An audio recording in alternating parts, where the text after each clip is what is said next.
ಗೊತ್ತಾಗಿದೆ, ಈ ರಕ್ಕಸರ ಕುರಿತು ಇವನಿಗೆ ಗೊತ್ತಾಗುದು. ಅದು ಅಧಿಕಾರ ಉಳಿಸುವುದಕ್ಕಾಗಿ ಮಾಡಿ, ಅಧಿಕಾರ ಉಳಿಸುವುದಕ್ಕಾಗಿ ಮಾಡಿದಲ್ವೇ? ಇವನಿಗೆ ಗೊತ್ತಾಗುದಿಲ್ಲ. ಯಾವುದು? ಅದೇ ಬಾಯಾರಿಕೆ. ಆದ ಕಾರಣ ಈಗ ನೀರು ಕುಡಿಯುವುದಕ್ಕಾಗಿ ನಿಮ್ಮಲ್ಲಿ ಕೇಳು. ಬೇಡ, ನೀವು ಹೋಗುವಂತ ಸಂದರ್ಭ ನೀರು ಯಾಕೆ ಸಿಗ್ಲಿಲ್ಲ? ಸುರೇ ಸಿಗ್ಬೇಕು ಯಾಕೆ? ನಿಮ್ಮಲ್ಲಿ ಸುರೇ ಇರುವುದಾಗ ಅದನ್ನ ಆಲೋಚಿಸಬೇಕು. ಯಾವುದು ಇದನ್ನೇ ಆಲೋಚಿಸಿದ ಆಗಿದೆ ಸ್ವಾಮಿ. ನೀರು ಸಿಕ್ಕು ಒಳ್ಳೆ ಬುದ್ಧಿವಂತ ಇಂದ್ರ ಆದ್ರೆ ಆಲೋಚಿಸ್ತಿದ್ದ. ನಮಗೆ ನೀರೇ ಸಿಗದ ಕಾಲದಲ್ಲಿ ಇದು ಸಿಕ್ಕಿದೆ ಅಂತ ಆದ್ರೆ ಏನೋ ಗುಹಗ ಉಂಟು, ಇದು ನಮಗೆ ಬೇಡ, ಮತ್ತೆ ನೋಡೋಣ ಅಂತ ಹೋಗ್ಬೇಕಿತ್ತು. ಹೋಗ್ಲಿಲ್ಲ ಯಾಕೆ? ಹೌದಪ್ಪ, ಅಂತದ್ದೇ ಬೇಕು ಅಲ್ವಾ? ಅಲ್ವೇ ಅಲ್ಲ, ಒಮ್ಮೆ ಬಾಯಾರಿಕೆ ಆಗಿತ್ತು, ಒಮ್ಮೆ ನೀಗಬೇಕು. ಆ ಬಳಿಕ ಮತ್ತೆ ಯೋಚನೆ ಮಾಡಿ, ಅದರ ಬಗ್ಗೆ ಯೋಚನೆ ಮಾಡಿ ಏನೇ ಇದೆ ಅಂತೂ ನೀವು ಬರುವುದಿಲ್ಲ ಎನ್ನುವುದಕ್ಕಾಗಿ ಇಷ್ಟೆಲ್ಲ ಕಾರಣಗಳು. ಎಲ್ಲ ಆಗಿ ಹೋದದ್ದು ನಮ್ಮಲ್ಲೂ ಆಗಿದೆ, ನಿಮ್ಮಲ್ಲೂ ಆಗಿದೆ. ಅದನ್ನು ಅಲ್ಲಿದ್ದಲ್ಲಿಗೆ ಸರಿ ಮಾಡಿಕೊಂಡು ನಾವು ಹೋಗೋಣ. ಆದ್ರೆ ಬೇಡ, ಹುಡುಕರಿದ್ದಾರೆ ಎಂಬುದೇ ಹೇಳಿದೆ, ಕೇಳುವುದಿಲ್ಲ ನೀವು. ಸ್ವಾಮಿ, ನಿಮ್ಮಲ್ಲಿ ಕೇಳುವುದು, ನಿಮ್ಮ ಮೂಲಕದಲ್ಲಿ ಸತ್ಯಗಳಿಗೆ ಸರಿಯಾಗಿ ನಡೆಯುವುದಕ್ಕೆ ಆಗುತ್ತದ?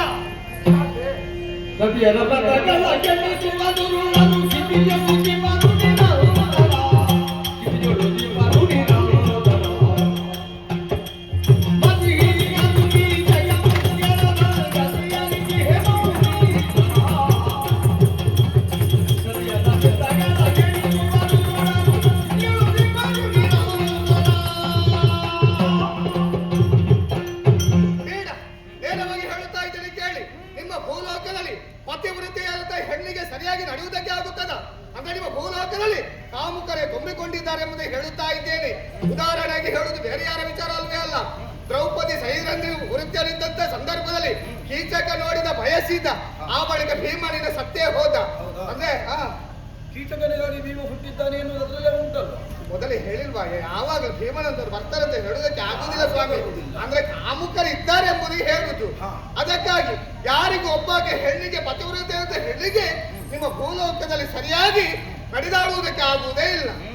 ಅಂದ್ರೆ ಅಂತಹ ಕಾಮುಕರಿದ್ದಾರೆ ನಿಮ್ಮ ಭೂಲೋಕದಲ್ಲಿ. 3 ಮಂದಿಗಳು ಕೀಚಕರು ಹುಟ್ಟಿ ಬಂದ್ರೆ 1000 ಮಂದಿಗಳು ಭೀಮನಂತವರು ಇರ್ತಾರೆ. ಅಂತಹ ಪುಣ್ಯ ಭೂಮಿ ನಮ್ಮದು. ಹೌದಪ್ಪ, ಹಾಗಿದ್ರೆ ನೀವು ಬರಲೇಬೇಕೆಂಬುದು ಹೇಳುತ್ತಾ ಇದ್ದೀರಿ. ನಾನು ಹೇಳುತ್ತಾ ಇರುವಂತ ಮಾತನ್ನು ಕೇಳಿ. ಒಂದೊಮ್ಮೆಗೆ ನೀರಿಗೆ ಅಡ್ಡವಾಗಿ ಕಟ್ಟೆಯನ್ನು ಕಟ್ಟುತ್ತೇವೆ. ಒಂದು ವೇಳೆ ಆ ಕಟ್ಟೆ ಹೊಡೆದು ಹೋದ ಬಳಿಕ ಮತ್ತೆ ಸರಿಪಡಿಸುತ್ತೇನೆ ಅಂತ ಹೇಳಿದ್ರೆ ಸರಿಪಡಿಸುವುದಕ್ಕೆ ಆಗ್ತದ? ಯಾಕೆ? ನನ್ನ ಜೀವನ ಆದಂತ ವಿಚಾರವನ್ನು ಹೇಳುವುದಕ್ಕೆ ಹೊರಟದ್ದು. ನನ್ನ ಮನಸ್ಸಿಗೆ ನೋವಾಗಿದೆ, ಯಾವುದೇ ಕಾರಣಕ್ಕೆ ಭೂಲೋಕಕ್ಕೆ ಬರಲಾರೆ ಎಂಬುದು ತೀರ್ಮಾನ ಕೈಗೊಂಡವಳಿದ್ದೇನೆ.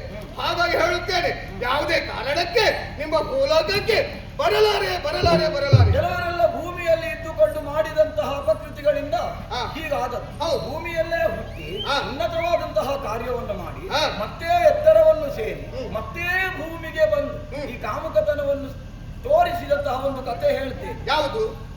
ನಿಮ್ಮೊಡೆಯ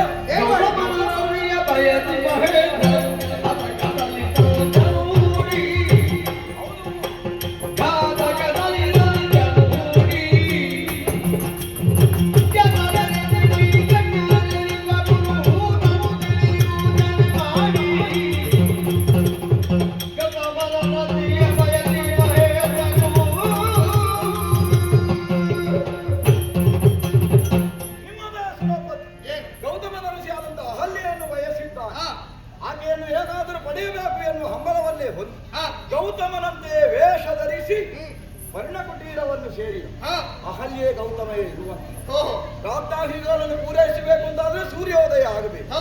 ಸೂರ್ಯೋದಯ ಆಗದೆ ಗೌತಮ ಪರ್ಣಕುಟರಿಂದ ಹೊರಗೆ ಹೋಗುವವನೇ ಅಲ್ಲ. ಅದಕ್ಕಾಗಿ ಕತ್ತಲಾಗಿ ಮಾಯವಾಯಿತು. ಬೆಳಕಾದಂತಹ ಭ್ರಮೆಯನ್ನು ಹುಟ್ಟಿಸಿ ಕೋಳಿ ಕೂಗುವ ಹೇಗೆ ಶಬ್ದವನ್ನೆಲ್ಲ ಮಾಡಿ ಈ ಸುರಪತಿ ಗೌತಮ ಪರ್ಣಕುಟೀರದಿಂದ ನಿರ್ಗಮಿಸುವ ಹಾಗೆ ಮಾಡಿ ಗೌತಮನಂತೆ ವೇಷ ಧರಿಸಿ ಅಹಲ್ಯೆಗೆ ಮೋಸ ಮಾಡುವುದರ ಮೂಲಕವಾಗಿ ಬಂದು ಸೇರಿಯೇ ಬಿಟ್ಟ. ಆ ನಂತರದಲ್ಲಿ ಈ ಸತ್ಯಾಂಶವನ್ನು ತಿಳಿದಂತಹ ಗೌತಮ ಯಾವನನ್ನ ಮಡದಿಯನ್ನು ಕೆಟ್ಟ ದೃಷ್ಟಿಯಿಂದ ನೋಡಿದೆ, ನಿನ್ನ ಮೈಯೆಲ್ಲ ಕಣ್ಣೇ ಆಗಿ ಹೋಗಲಿ ಎನ್ನುವ ಹಾಗೆ ಶಪಿಸಿದ. ನಾನ್ಯಾರು ಎನ್ನುವುದನ್ನು ಅರಿಯದೆ ವ್ಯವಹರಿಸಿದಂತಹ ಅಹಲ್ಯೆಯೂ ಕೂಡ ಕಲ್ಲಾಗಿ ಹೋಗು ಎನ್ನುವ ಹಾಗಾಗಿದೆ. ಈ ಸುರಪನಿಂದಾಗಿ ಪತಿವ್ರತೆ ಎನಿಸಿಕೊಂಡಂತಹ ಅಹಲ್ಯೆಗೂ ಕೂಡ ಶಾಪ ತಟ್ಟಿ. ಹಾಗಿರುವಾಗ ಎತ್ತರದಲ್ಲಿದ್ದಂತಹ ಸುರಪತಿ ತಗ್ಗಿಗೆ ಬಂದು ತಾನೂ ಕೆಟ್ಟ ಕೆಲಸ ಮಾಡಿದ್ದಲ್ಲದೆ ಅಲ್ಲಿಯವರಿಗೂ ಕೂಡ ಅಪಮಾನವಾಗುವ ಹಾಗೆ ಮಾಡಿದ್ದ. ಸರಿ, ಎನ್ನುವಾಗ ನೀನು ಬಾರದೇ ಇರ್ತಿದ್ದ ಅದರ ಅರ್ಥ ಉಂಟು. ಸರಿ, ಹಾಗೆ ನೀವು ಒಪ್ಪಿಕೊಂಡಾಗ ಆಯ್ತಲ್ಲ ಅಹಲ್ಯೆ ತಪ್ಪಿತ್ತು ಎಂಬುದಾಗಿ. ಅಲ್ಲಿಯ ತಪ್ಪಾಗುವುದಕ್ಕೆ ಕಾರಣವು ಸುರಪತಿ ಎನ್ನುವುದನ್ನು ನಾನು ಅದ್ಯಾಕೆ ತಪ್ಪು ಅವನೇ ಯಾಕೆ ಆಗ್ಬೇಕು? ಮತ್ತೆ ಅವನು ಬಾರದೇ ಇರ್ತಿದ್ದ ಅಹಲ್ಯೆ ತಪ್ಪು ಮಾಡುವುದು. ಈಗ ಸುರಪ್ಪನಿಗೆ ವೇಷ ಧರಿಸಿ ಬಂದದ್ರಿಂದಲ ಅಹಲ್ಯೆಗೆ ತಿಳಿಯದೆ ಹೋದ. ಸುರಪ್ಪನಿ ಕೂಡ ಅಹಲಿ ಕೂಡ ಸುರಪ್ಪನ ಮೇಲೆ ಮನಸ್ಸಿತ್ತು ಎಂಬುದಕ್ಕೆ ಗೊತ್ತಿದಂತ ವಿಚಾರ. ಮನಸ್ಸಿತ್ತು ಅಂದ್ರೆ ಹೇಗೆ? ಮದುವೆ ಆಗುದಕ್ಕೆ ಮೊದಲಿತ್ತು. ಅದು ಹೇಗೆ ಮದುವೆ ಆಗುತ್ತೇನೆ ಅವಳಿಗೆ ಮನಸ್ಸಿರಲಿಲ್ಲ ಮದುವೆ ಆಗ್ಬೇಕೆಂಬುದಕ್ಕೆ.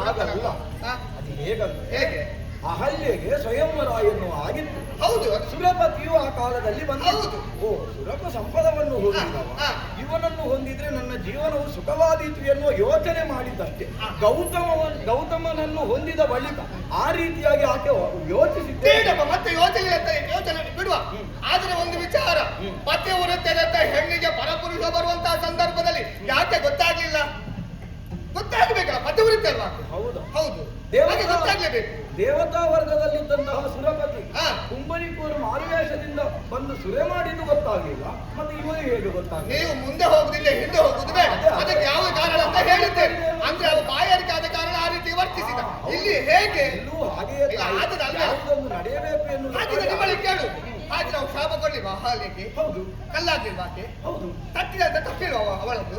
ತಪ್ಪಿಲ್ವಾ ಅವಳದ್ದು? ಪರಿಮಾಣದಲ್ಲಿ ಒಂದಲ್ಲ ಒಂದು ಕಾಲದಲ್ಲಿ ಆಗ್ತದೆ ಅನ್ನುವುದನ್ನು ಆಡಿದ್ದಾನೆ, ಅದು ಆಗಿಯೂ ಆಗಿದೆ. ಹೌದಲ್ವಾ? ಆಗಿದೆ. ಇಬ್ಬರ ತಪ್ಪಿದ್ದ ಕಾರಣ ಆ ರೀತಿ ನಡೆದು ಹೋಗಿ ಪರಮ ಪತಿವ್ರತೆ ಅಹಲ್ಯೆ ಎನ್ನುವುದನ್ನು ಶ್ರೀರಾಮನೇ ಹೇಳಿದ್ದಾನೆ. ಹೌದು. ಅದಾಗದ ಶಾಪ ತಟ್ಟಿದೆ ಹೇಗೆ? ಮೊದಲು ಶಾಪ ಹೌದು, ನಿವಾರಣೆ ಆಗಿದೆ ಎನ್ನುವಾಗ ಅದನ್ನೆಲ್ಲ ಮುಂದು ಮಾಡಿ ನೀನು ಬರುವುದೇ ಬೇಡ. ಏನೇ ಇಲ್ಲಿ ಒಂದೊಂದು ಉದಾಹರಣೆಯಾಗಿ ನಾನು ಹೇಳಿದ್ದು ಸುರಪತಿಯಲ್ಲಿ ಲೋಕದಲ್ಲಿ ಸಂಕಷ್ಟ ಒದಗಿದೆ ಎನ್ನುವುದನ್ನು ನಾನು ಆಡಿದ್ದು ಬಂದು ಸುರಪತಿಯಲ್ಲಿ, ಬೇಡಿದ್ದು ನಿನ್ನ ಅಮ್ಮ ಸುರದೇನುವನ್ನು ನಾನು. ಯಾವುದೋ ಯಾದ ನಿಮಿತ್ತವಾಗಿ ಅವಳು ವರುಣ ಲೋಕಕ್ಕೆ ಹೋಗಿದ್ದಾಳೆ. ಅಷ್ಟೇ ಸಾಮರ್ಥ್ಯವನ್ನು ಹೊಂದಿದಂತಹ ಮಗಳು ನಂದಿನಿ ಇದ್ದಾಳೆ ಎನ್ನುವುದನ್ನು ಆಡಿದ್ದು ಸುರಪತಿ. ಅದರಿಂದ ಸುರಪತಿಯ ಆಜ್ಞೆ ಉಂಟು ನನಗೆ, ಅದಕ್ಕಾಗಿ ನಿನ್ನಲ್ಲಿ ಬರುವುದಕ್ಕೆ ಹೇಳಿ. ಸುರಪ್ಪ 3 ಸುತ್ತು ಬಂದು ನನಗೆ ನಮಸ್ಕಾರ ಮಾಡುವುದು ಹೋಗುವ. ಅವ ಹೇಳಿದ್ರೆ ಬರುವುದಕ್ಕೆ ಆಗ್ತದ? ಆಗುವುದಿಲ್ಲ. ಓಹೋ, ಹಾಗಾದ್ರೆ ಲೋಕವನ್ನೇ ಸೃಷ್ಟಿಸಿದಂತ ಬ್ರಹ್ಮ ಹೇಳಬೇಕು ನಿನಗಲ್ವಾ? ಮಗಳನ್ನೇ ಮದುವೆ ಆದಂತ ಬ್ರಹ್ಮ ಬಂದು ಹೇಳಿದ್ರೆ ಬರುವುದಕ್ಕೆ ಆಗುತ್ತದ?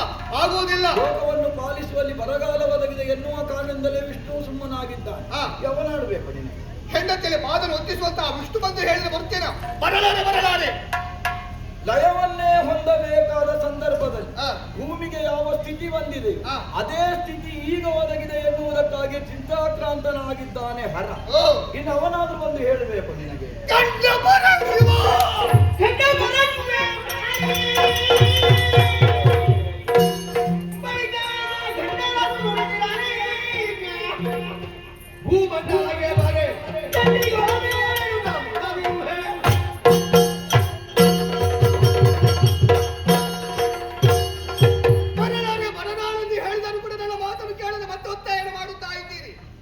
ಸರಿಯಾಗಿ ಕೇಳಿ. ಈಗ ಹೇಳುತ್ತಾ ಇದ್ದೇನೆ, ನಿಮ್ಮ ಭೂಲೋಕಕ್ಕೆ ಕೆಂಡದ ಮಳೆಯೇ ಸುರಿಯಲಿ. ನಾನು ಬರಲಾರೆ. ನಿಮ್ಮ ಭೂಲೋಕ ಸೊಟ್ಟು ಕರಕಾಗಿ ಹೋಗಲಿ. ನಾನು ಬರಲಾರೆ. ಹೆಚ್ಚೇಕೆ ಕಂಡ ಪರಶಿವ ಬಂದು ಹೇಳಿದರು ಕೂಡ ದಂಡಿನಿಯಾದಂತ ನಾನು ನಿಮ್ಮ ಭೂಲೋಕಕ್ಕೆ ಬರಲಾರೆ.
ಸುಗ್ಗಿಯಲ್ಲಿ ಹೆಗ್ಗಳಿಕೆಯಿಂದಲೇ ಬಾಳ್ವೆಯನ್ನು ನಡೆಸುತ್ತಿರುವರು ಸುಮನ ಸರ್ವ ಎನ್ನುವ ಹಾಗೆ ಒಪ್ಪಿಕೊಂಡವರು ನಾವು.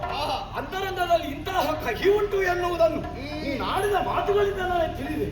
ಬ್ರಹ್ಮಾಂಡಗಳ ನಿರ್ಮಾತವಾದಂತಹ ಬ್ರಹ್ಮದೇವರು ಲೋಕಕ್ಕೆ ಸಂಘರ್ಷ ಒದಗಿದೆ, ಹೋಗಮ್ಮ ನಂದಿನಿ ಎನ್ನುವ ಹಾಗಾಡಿದ್ರು ಬರುವುದಿಲ್ಲ ಎನ್ನುವಂತಹ ಅದಟ್ಟು ಜಡದಲ್ಲಿಯೂ ಚೇತನವಾಗಿರುವಂತಹ ಶ್ರೀಹರಿಯ ಬಂದು ನಿನ್ನನ್ನು ತಟ್ಟಿ ಎಬ್ಬಿಸಿ ಹೋಗಮ್ಮ ನಂದಿನಿ ಎನ್ನುವ ಸತ್ವಗುಣದಿಂದ ಆಡಿದರು.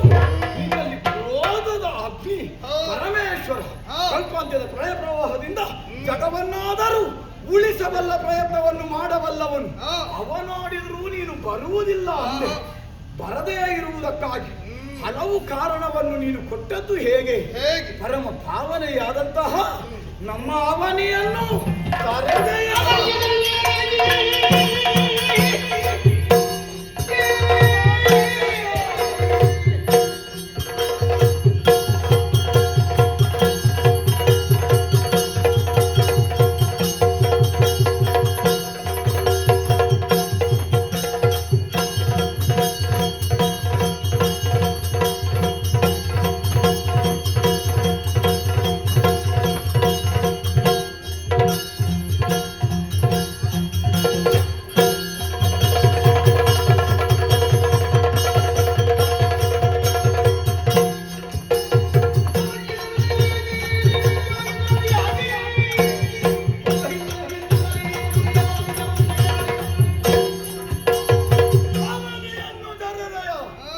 ಪರಂಪರೆಯುಳ್ಳಂತಹ ಭವ್ಯ ಭಾರತ ಭೂಮಿಯಲ್ಲಿ ಹುಟ್ಟನ್ನು ಕಂಡವರು ನಾವು ಎನ್ನುವ ಹೆಮ್ಮೆ ಉಂಟು. ಅಂತಹ ಭರತ ಭೂಮಿಯನ್ನು ನಮ್ಮವೆಯನ್ನು ನೀನು ಜರೆದೆಯ. ಜರೆದದ್ದು ಅಂತಾದ್ರೆ ಹೆತ್ತ ತಾಯಿಯ ಸೀರೆಯ ಸೆರಗನ್ನು ಎಳೆದಂತಹ ಪಾಪ ನಿನಗೆ. ಕೆಟ್ಟವಳಾಗಿ ಈ ರೀತಿಯಾಗಿ ಸ್ವರ್ಗದ ಎತ್ತರದಲ್ಲಿ ಮೆರೆಯುತ್ತಾ ಇದ್ದೀಯ. ಏನು ತಿಳಿದಿದೆಯೇ ನಮ್ಮ ಭವ್ಯ ಭಾರತದ ಪರಂಪರೆಯ ಕುರಿತಾಗಿ? ಶಿವಪುರಾಣವು, ಬ್ರಹ್ಮಪುರಾಣವು, ಭಾಗವತವು, ರಾಮಾಯಣವ, ಮಹಾಭಾರತವು ಅಂತ ಪುಣ್ಯ ಕಥಾನಕಗಳನ್ನು ಚಂದೋಬದ್ಧವಾಗಿ ಬರೆದಂತಹ ಕವಿಗಳಿಗೆ ಜನ್ಮ ಕೊಟ್ಟ ಒಡಲು ನಮ್ಮ ಭಾರತಾಂಬೆ. ಯಾರು ಬರೆದದ್ದನ್ನು ಪರಂಪರೆಗೆ ಧಕ್ಕೆ ಬಾರದ ಹಾಗೆ ಹಾಡುತ್ತಿರುವ ಗಾಯಕರು ಹುಟ್ಟಿದಂತಹ ಪುಣ್ಯ ಭೂಮಿ ನಮ್ಮದು. ಅಂತಹ ಪುಣ್ಯಾತ್ಮರು ಹುಟ್ಟಿಸಿದಂತಹ ಭೂಮಿಯನ್ನು ಜಗನ್ನಿಯಾಮಕನಾಗಿ ಲೋಕವನ್ನೇ ಪಾಲಿಸುತ್ತಿರುವಂತಹ ಶ್ರೀಮನ್ನಾರಾಯಣನಾದರೂ ಮತ್ಸ್ಯನಾಗಿ, ವರಾಹನಾಗಿ, ನೃಸಿಂಹನಾಗಿ, ಕೂರ್ಮನಾಗಿ, ವಾಮನನಾಗಿ, ಭಾರ್ಗವನಾಗಿ, ರಾಮನಾಗಿ, ಕೃಷ್ಣನಾಗಿ ಧರ್ಮವನ್ನು ಉತ್ತರಿಸುವುದಕ್ಕಾಗಿ ಅವತಾರ ಎತ್ತಿದಂತಹ ಪುಣ್ಯ ಭೂಮಿ ನಮ್ಮದು. ಅಂತಹ ಭೂಮಿಗೆ ಹರಿಯೇ ಬಂದಿದ್ದಾನೆ, ನೀನು ಬಾರದೇ ಇರ್ತೀಯ. ಹರಿ ಬಂದ ಭೂಮಿಗೆ ಬಾರದೇ ಇರುವ ನೀನು ನದಿಯಾಗಿ ಹರಿದು ಬಾ.